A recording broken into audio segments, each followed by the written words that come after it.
And what's enthalpy? Think of it in terms of the heat that's associated with a particular process. In this case, the physical process of breaking apart the intermolecular forces. So heat associated with physical process. Okay. So if we're breaking apart solvent molecules, maybe they have hydrogen bonds between them. Maybe it's water, we have to break apart those hydrogen bonds. Are we going to, what is the sign of delta H going to be? Positive or negative? If it requires energy, it's going to be positive. That's right. Okay. Again, we have a solute. Depending on the intermolecular forces, that's going to denote the size of our delta H. We're going to spread out that solute. We may be breaking ionic bonds. That's one thing that's going to require a lot of energy. We may be breaking apart intermolecular forces. If we've got a sugar molecule, for instance, they may be interacting in a way that's different from a salt compound. And then we allow them to recombine. What do you think the sign of delta H is going to be when we allow the solute and solvent to recombine? Positive or negative? Negative, right. It's going to give off energy. Sort of think of it as the solute and the solvent relaxing together. And sort of now we're separated, now we have interactions, and that becomes more stable. So overall, we have delta H associated with the solvent, delta H associated with the solute, and then delta H of combining, interacting the solute and the solvent, or delta H of mixing. And if we add those all together, we're going to get delta H for the solution. Okay. If we have, two lasers, never seen that, okay, that was exciting. If we have delta H of solution that's positive, that means that energy is absorbed, okay? Endothermic.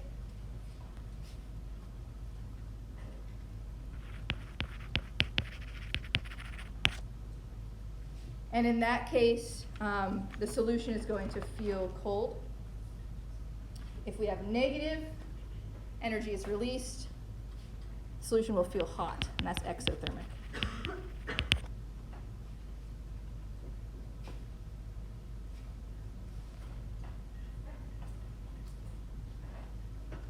Questions?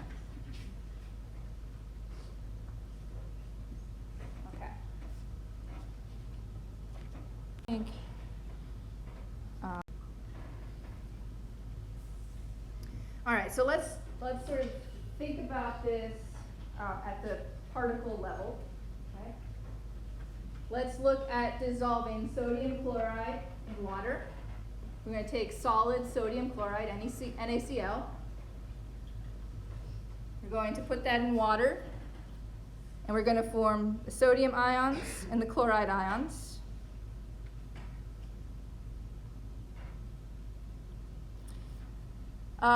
Just looking at the salt one, we'll ignore the other picture there, which is sugar.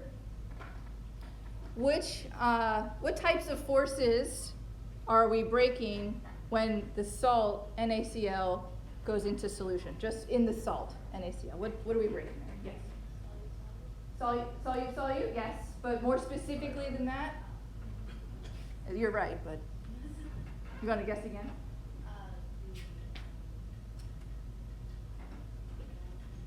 Yeah, ionic bonds. Yep. I did remember to hit record, but thank you. Because, yeah, y'all should just say that at the very beginning. So here, when we break apart the solute, we're breaking apart ionic bonds. Okay. Okay, now let's think about sugar. So here's what a molecule of sugar looks like. Maybe you haven't seen a diagram quite like, that's killing me, the 2 lasers. Can I do 5 lasers? We need to know. Nope. How many can I do? Okay, well, no, I'm just messing everything up. Anyway. Okay, so sugar molecule. This darker black line, that's just representing a bond that's sort of facing out of the plane. Each one of these corners has a carbon on it. And then we've got our different functional groups, lots of OH groups. Okay. But if we're looking at breaking the solute-solute interactions within sugar, what types of interactions are we going to have to break apart?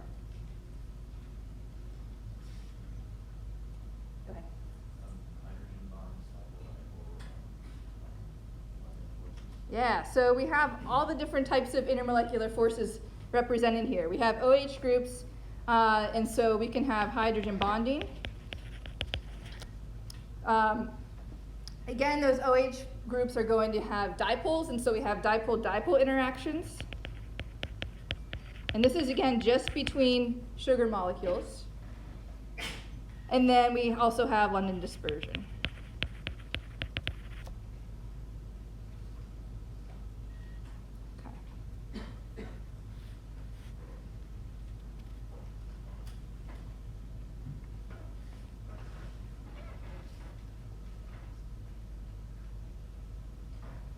What about the water? So we need to consider the solvent-solvent interactions. Right? What interactions do we have to break apart in water?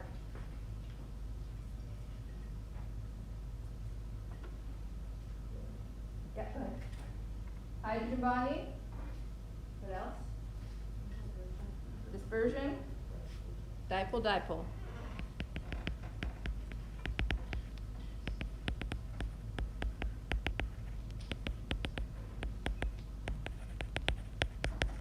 Okay, so we've got the same types of interactions between the sugar molecules and the water molecules. You may say, which ones are greater? So just think of how can we think about that? Some physical properties, right? So would you guess that sugar has greater amount of intermolecular forces or water? Sugar, why? Molecules larger, so it has more dispersion forces, more polarizability. Seems completely reasonable. We could look at melting points. So sugar, this is table sugar, sucrose, is a solid at room temperature. Water is a liquid. So it's going to take more energy to melt the sugar. Okay? So it probably has greater total amount of intermolecular forces. Okay. Now let's consider what happens. Let's just look at salt, sodium chloride. What's going to happen? What are the interactions that are going to take place between the sodium ions in the water and the chloride ions in the water? Got one good one. Yeah. Ion dipole, exactly. So I've sort of solute solvent here. Ion dipole.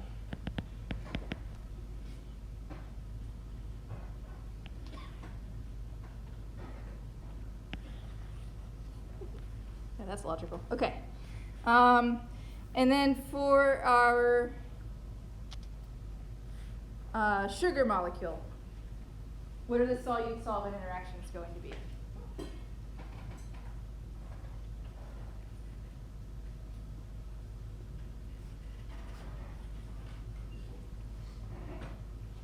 Go ahead.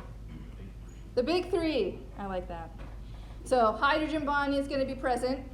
Again, that sugar molecule, the OH on the sugar molecule can interact with, or the oxygen on the sugar molecule can interact with a hydrogen on water, or a hydrogen on the sugar can interact with an oxygen on the water. Works both ways. So there's going to be H bonding. Both have dipoles, so they're going to interact. Those dipoles can interact. And of course, both have dispersion. Okay. Any questions on that? So one of the things you're going to have to do when you're thinking about the formation of solutions is be thinking about the interactions that take place between the solute and the solvent. You can take this a step further. In fact, some of the graduate work that I did here at Ohio State was looking at how solute molecules interact with different solvents. And one of the things you can think about is if you've got a solute and the solvent is ordered around it a certain way, imagine now that solute is going to spin in solution. Because it's not standing still, right? It's got to be moving around. So how strong are those interactions between the solvent and the solute? Are those interactions strong enough where if that molecule rotates, the solvent around it moves with it, or is it slipping past the solvent? It seems like it might not be, like who cares? But it actually plays a big role in terms of like proteins and things like that.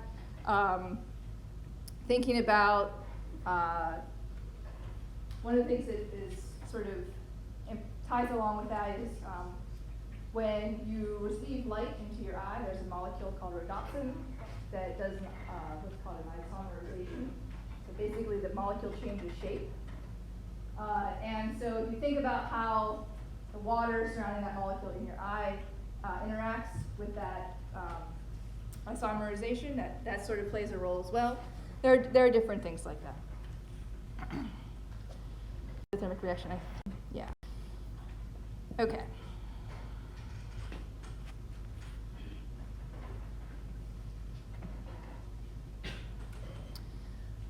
Okay, so we're going to think more about this endothermic versus exothermic type of solution making.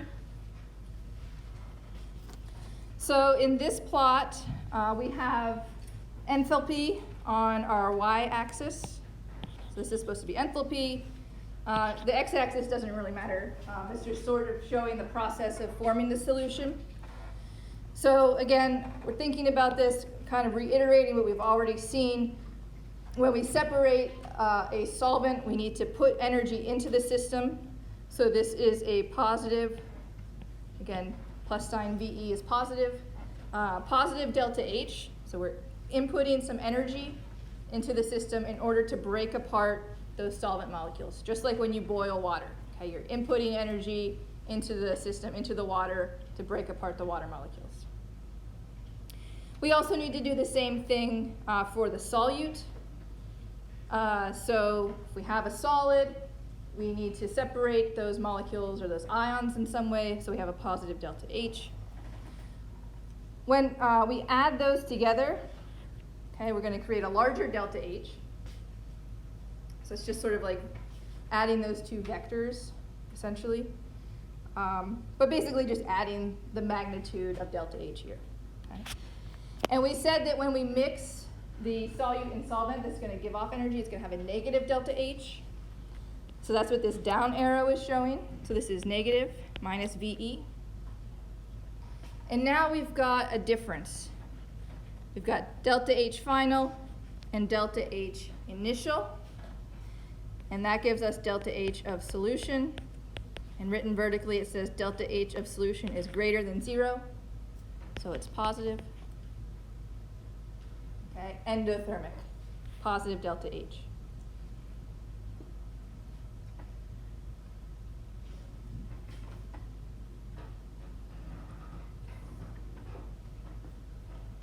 Did you guys cover entropy last semester? What's that? Say not really, but Not really, but you know what I mean. I can't remember. I think we did that this semester. Yeah. This is kind of like Hess's law. Kind of like Hess's law. So Hess's law is when you're adding chemical reactions together to look at the overall chemical reaction. We're adding physical processes together to get an overall physical process. Good analogy. Yeah, no, we do entropy this semester. I don't know why that didn't remember that right away. But now that I said that, I talked about spontaneous human combustion. That's entropy, obviously. So, yes. Okay. So, in order for this reaction, for a endothermic reaction or endothermic solution making process to happen, we have to have a favorable entropy. We will come back to this. So I'm remembering it all now. Okay. So entropy is sort of like a measure of disorder. We'll go with that definition for now. So the more disordered something is, the greater amount of entropy it has. Right? And the universe tends to go to a more disordered state. Right? So it ends up that sort of mixing these solutes and solvent molecules or compounds, whatever they may be, increases the amount of disorder, and that actually allows for endothermic solution-making processes to happen. Energetically, because it's a positive delta H, it doesn't really make sense for a solution to form. Okay? But they do form, and we know that happens. So if anyone, let's see. So here we have an example of this. I think this is the reaction that occurs in ice packs. So I think they're filled with ammonium nitrate. Is that correct? Yeah. Okay. This guy agrees. Sure. Why not? Okay. So when you break an ice pack and it feels cold, this is basically just mixing a solution. Right? That's why that feels cold. But that's an endothermic process. However, we know that the mixing happens, and in order for it to actually do that, we have to have a favorable entropy of formation. This will come up. You will see this probably on your exam. There will be a question involving entropy and solution making. Okay? So read about this in your book for sure. I actually haven't seen the exam, but I've seen that you've asked about this several times. Yes. So hypothetically, Yes. what sort of mixture would have an unfavorable like mixed together? So the question is, what type of mixture would have an unfavorable entropy?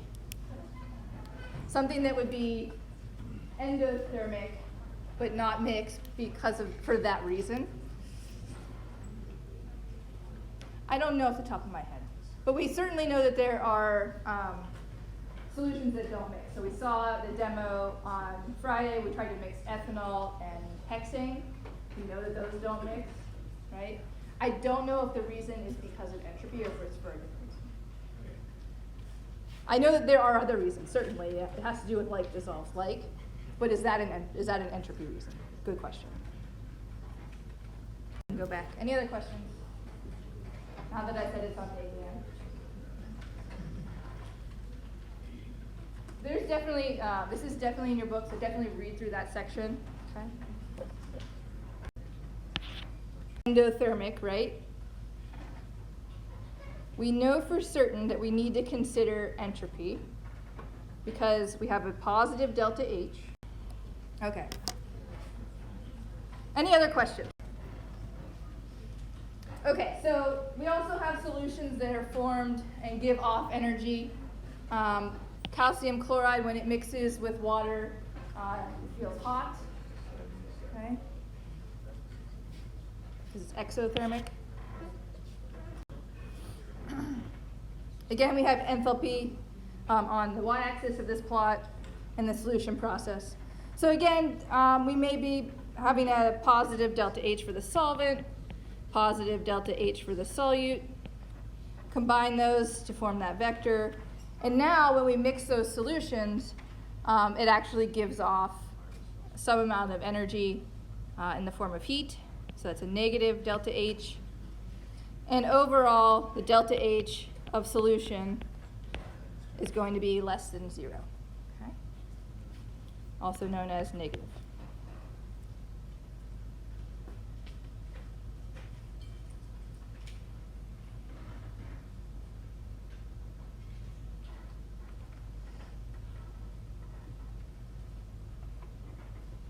Okay.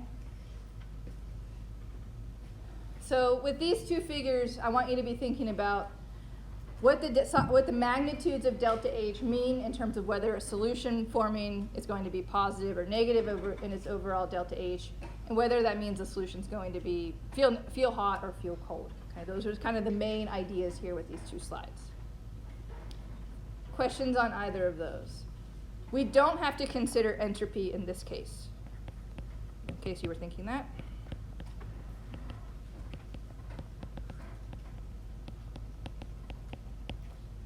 Okay, there may be, increase in entropy because we're forming a solution, right? There's mixing, increased disorder. So entropy, yes, is increasing. But we don't need to invoke that argument as to why this solution forms, because it's negative in terms of its enthalpy.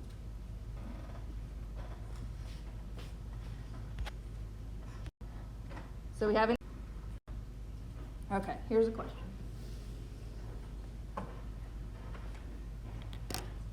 I'll read it because I know that font's a little small. Cesium iodide is soluble in water. For dissolving cesium iodide in water, delta H of solution is a positive 33 kilojoules per mole. Based on this, what can we conclude? The addition of cesium iodide to a flask causes the flask to become warmer. The increase in entropy is an important factor in the solubility. Overall, the solute-solvent interactions are more favorable than the solute-solute and solvent-solvent interactions. Or the most important solute-solvent attractive forces are hydrogen bonding. Take a look at that.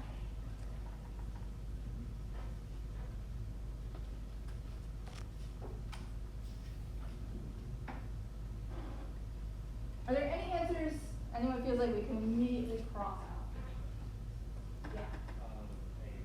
A and D, why? Because it's delta H is positive, which means it would be endothermic, so it can't get warmer. Okay. Endothermic. And then D because the interactions are unfavorable, not the degree.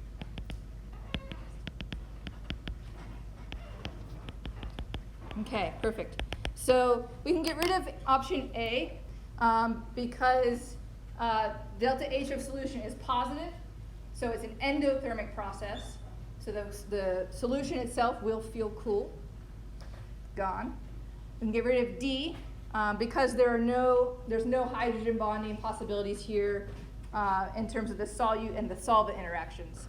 Cesium iodide is a salt. It's going to form cesium ion and iodide ion, and so we're going to have ion dipole interactions, no hydrogen bonding. Now, this is in water, so there is hydrogen bonding water molecule to water molecule, but this is specifically saying solute to solvent. Okay, so now we're left with B and C. How many think B? Okay, how many think C? Okay, now left for B. Okay, so let's look at C real quick, just because some people said that. So we have overall the solute-solvent interactions are more favorable than the solute-solvent and solvent-solvent interactions. Okay. What does more favorable mean?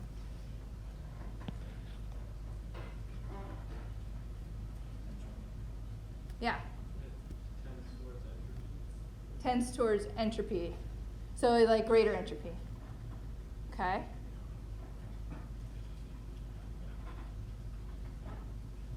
I actually don't know what they mean about that in this term. Go ahead. What do you? Yeah, go ahead. Thermodynamically favorable seems reasonable. Maybe more. Maybe. So this is why I love multiple choice, because there's always something vague, right? But we know for certain. Let's go back. And this one says in B, an increase in entropy, so increase in disorder, is an important factor in the solubility of cesium iodide. Okay? And that is true. All right, so the correct answer I think here is B. I mean, we could really pick apart C, but the more favorable interactions is a little bit of a red herring, I think. We know for sure it's B. Okay. We need to consider every time we have an endothermic reaction, endothermic solution forming process, we need to consider that entropy. I think when it's saying more favorable is like the solute interacts with the solvent better than the solute interacts with itself, and the solvent interacts with itself. And we don't know that for sure. Let's go with that. Questions on that? Yeah. So, an increase in entropy is always like associated with endothermic reactions? So always going to be associated with forming a mixture, so no matter what. But we have to use that argument in explaining why an endothermic solution forms, because we wouldn't expect a solution to form if we also need to add heat or add energy. Okay? When we have an exothermic solution, it's giving off heat. It doesn't require heat to break apart, for all of those interactions to take place. That's more likely to happen. So when we're thinking about why we need entropy, it's because with that endothermic, we have to use that explanation. Okay? With exothermic, the negative delta H suggests that it should happen. And we don't need the entropy argument. However, entropy also does increase there. Does that help? Okay. It's a tricky idea, especially since we haven't gone in detail on entropy yet. Okay.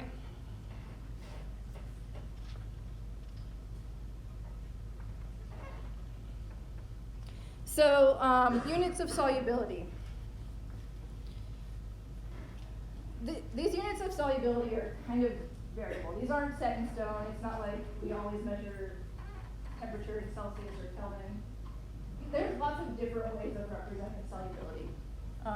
But the main idea is that it's mass of solute per mass of water. And typically, with at least your textbook and probably many others, it's mass of solute in grams divided by 100 grams of water. So how many grams of solute can you get to dissolve in 100 grams of water? Sort of the standard. I think if you go on Wikipedia, though, it might be different, just so you know. So when we're thinking about solubility, we can think about whether something is or isn't soluble, but we can also think about how soluble. Okay? When we get to chapter 17, we're going to be talking about salts that are very insoluble, but still dissolve to some small extent. You guys remember your solubility rules? Sure.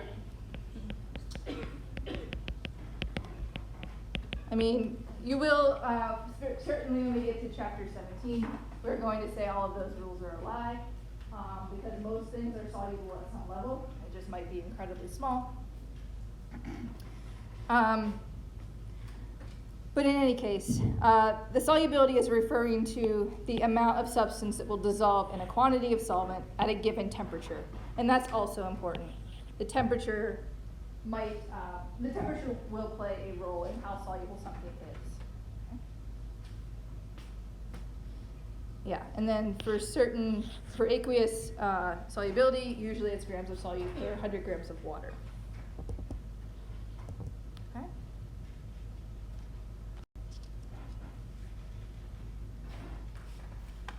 All right. Let's see. Will that work?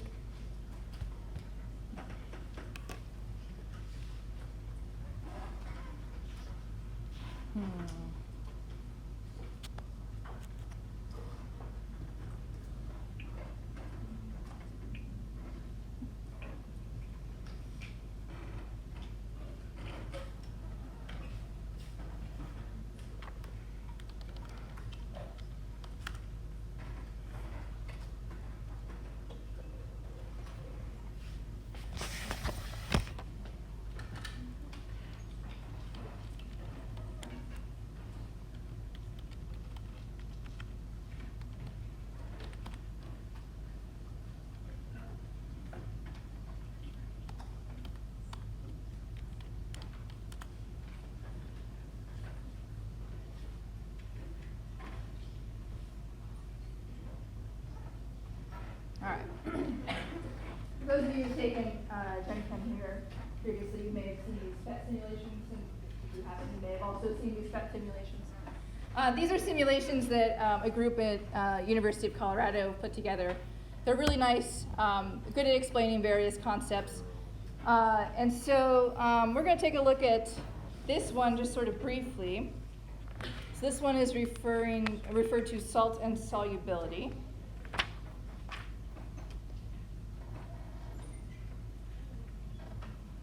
I will provide links to these on the Carbon page, so you can play with those and find them easily. So with this specific simulation, we can look at table salt, which is sodium chloride. We can look at slightly soluble salts, and there's a list of them on the right-hand side of the screen. Strontium phosphate, silver bromide, etc. You could even design your own salt with various ions and charges and things like that. So again, we're going to talk more about what it means to be a slightly soluble salt when we get to chapter 17. But let's do this. Let's shape this here. So we have got strontium phosphate. All right. So strontium phosphate is, these are going to form, strontium is the pink sphere, phosphate is a collection as PO4, 3 minus, excuse me, but it's represented by a green sphere. I've added a good amount of strontium phosphate to this simulation. What do you notice? A lot of it hasn't dissolved. A lot of it hasn't dissolved, right? And so, but there are some, you see the particles that are moving around, those are representing dissolved particles. Those that are sort of clumped here at the bottom are representing those that are not dissolved. Okay. I believe, yeah, so here we can see the total number of ions that are dissolved, that are still bound with the phosphate, and the numbers aren't equal because it's not a one-to-one salt. Excuse me. So, okay. Let's go back to this. A couple of terms here I want to talk about.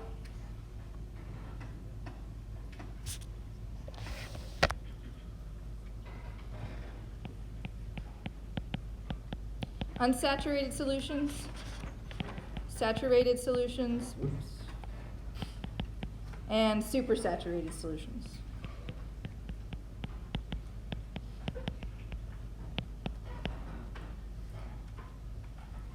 This refers to the amount of solute that's dissolved in a solvent.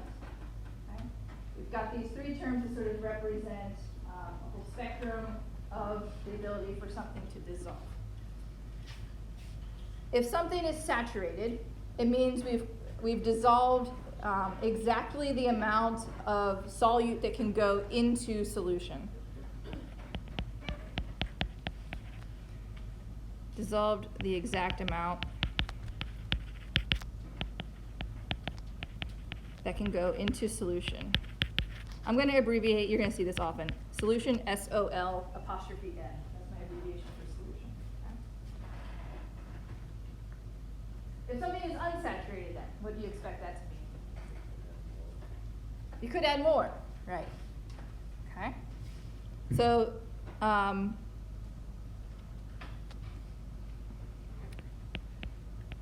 hasn't reached saturation threshold. Okay.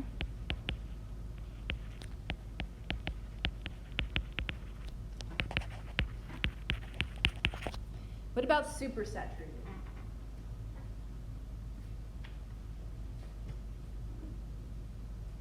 Yeah. There's more solute dissolved than there should be the solvent. Yeah. There's more solute dissolved than what would be expected based on its solubility. More solute dissolved than expected based on the solubility. Okay. There are some ways to form supersaturated solutions. You might heat up the solution, dissolve more than at a higher temperature than would happen at room temperature, and then slowly cool that solution down, and hope that the particles don't precipitate out. That's one way of doing that. There are a number of different ways. But one of the things now that I want you to think about is what would each of these terms look like in terms of a molecular picture. Okay? So let's These figures are taken from that PhET simulation that I showed you.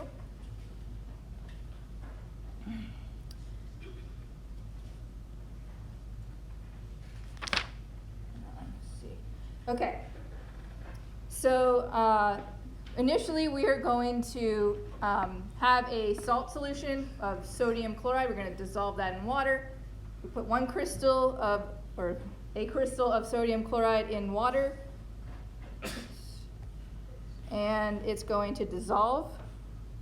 And with that one crystal, okay, these are made up numbers, we were able to form 8 sodium ions and 8 chloride ions. I mean, they are represented by the spheres. I don't know how you would ever be able to do 8 ions and 8 ions, but okay, whatever. All right, is this solution unsaturated, saturated, or saturated? Unsaturated, most likely, right? We could look up the solubility of sodium chloride and determine an actual number. Here we have another figure. We now have much more sodium and chloride. And I'm going to tell you also that this is an unsaturated solution. And how do I know that? Take a look at what's going on at the bottom of the solution.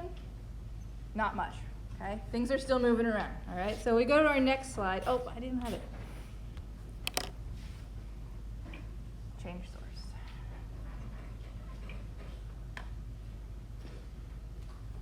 Let's go to our table salt.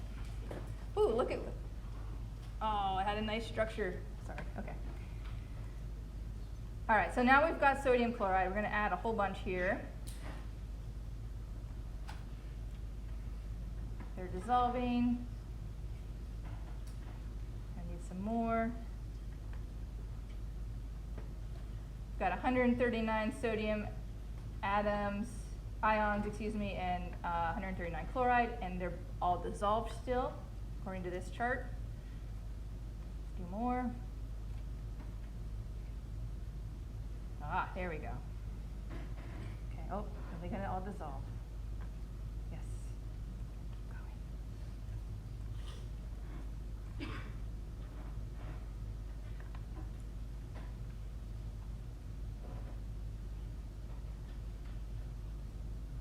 All dissolved. How high can we go? You guys had no idea how much fun it was to watch something dissolve. Okay, I think we might be there. All right, keep an eye on these numbers over here, all right? We've got, in terms of, we've got dissolved ions, and we've got listed here a number of bound ions, right? And that number of bound ions is, well, both of them are, these numbers are changing. But the fact that we still have some ions that are bound means that we have some solid at the bottom of that solution. Okay? And so that is how you know you have a saturated solution. Right? You've essentially filled up, you've put in as much salt into the solution that will be dissolved, and there's excess left on the bottom. And the other thing is that those numbers keep changing, right? And if you watch sort of the figure here, and what's happening around the solids, the solid portion, you'll see that some ions are coming in and binding, and some are leaving and going back into solution, and that's an equilibrium process. And most of this semester we're going to be talking about equilibrium, and this is part of it here. Okay.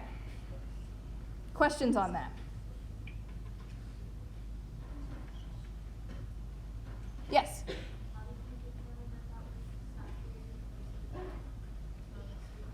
Yeah, so how did I know it was saturated versus supersaturated?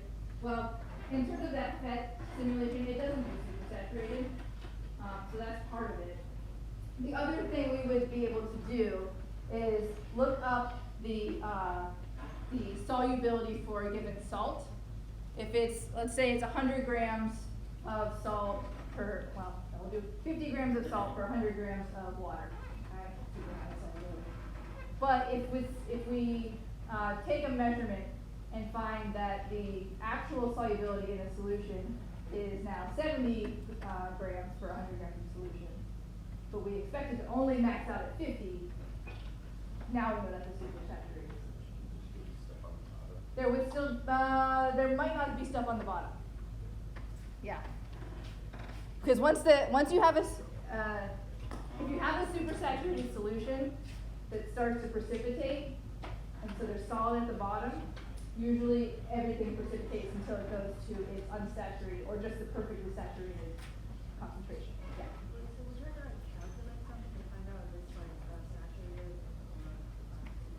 supersaturated? So do you have to calculate something to find out if it's saturated or supersaturated, or yeah, saturated or supersaturated?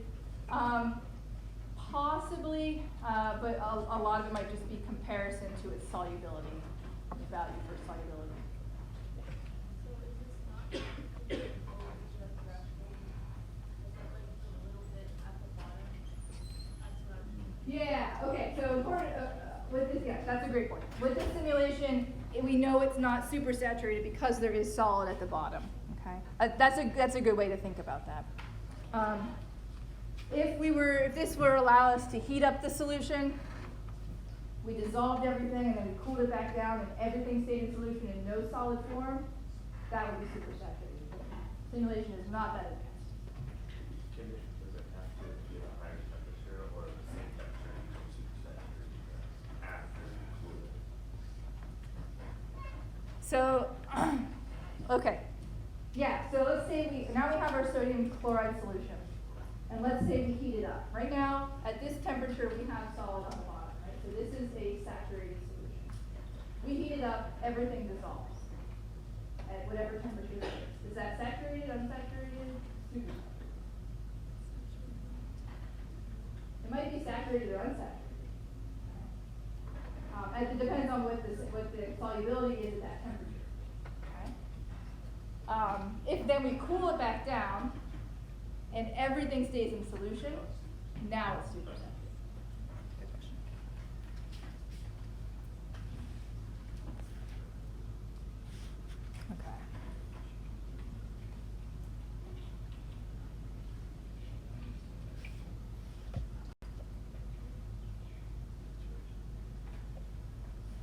Okay. Okay, this one's a tricky one.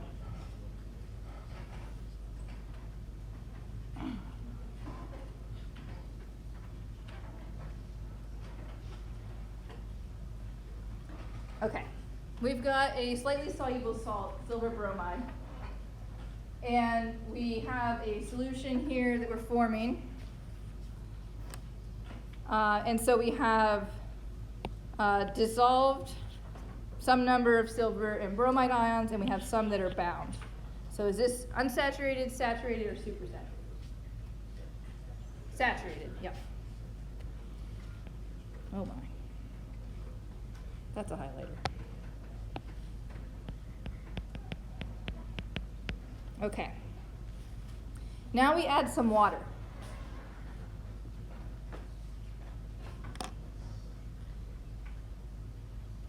And now there's no solid left at the bottom. Is this saturated, unsaturated, supersaturated? Unsaturated? Probably unsaturated? Yeah, I like the answer probably unsaturated.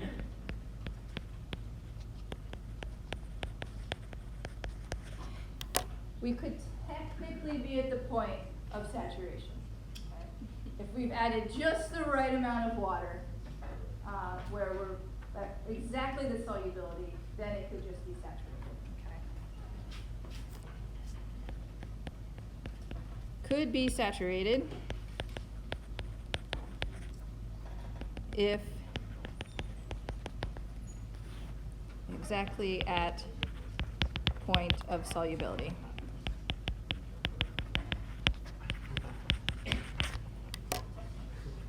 Okay. Does that make sense? Okay. I'm going to skip that. I think we covered that. Let's do another. We can do this one. Let's do another one. Oh, we have 2 minutes, don't we? I'll show you this simulation real quick.